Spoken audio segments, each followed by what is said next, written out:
আপনারা ভালো করে কাজ করেন, ঘুষ খাওয়াটা বন্ধ করেন, দুর্নীতি বন্ধ করেন। দেশে অন্ধ অন্ধ দুর্নীতি ভরে গেছে। আমি আশ্চর্য হয়ে যাই, এত কষ্ট করে, এত ভিক্ষা করিয়া প্রায় 309 কোটি টাকা আমরা সাহায্য পেয়েছি।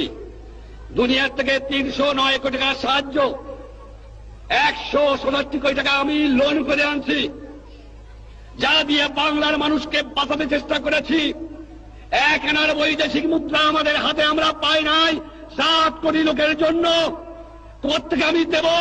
যাও ভিক্ষা করে আনি, তাও চাটার গোষ্ঠী চাইতে খেয়ে ফেলায় দেয়, আমার গরিব পায় না। এত চোরের চোর, চোর কোথেকে যে পয়দা হয়েছে আমি জানি না। পাকিস্তানের সব নিয়ে গেছে, কিন্তু এই চোরটুক ফিরে গেছে আমার কাছে।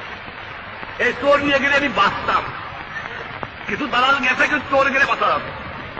শতকরা 20 জন লোক শিক্ষিত, আমরা শতকরা 20 জন, তার মধ্যে শতকরা 5 জন লোক আমরা বলতে পারি আমরা শিক্ষিত।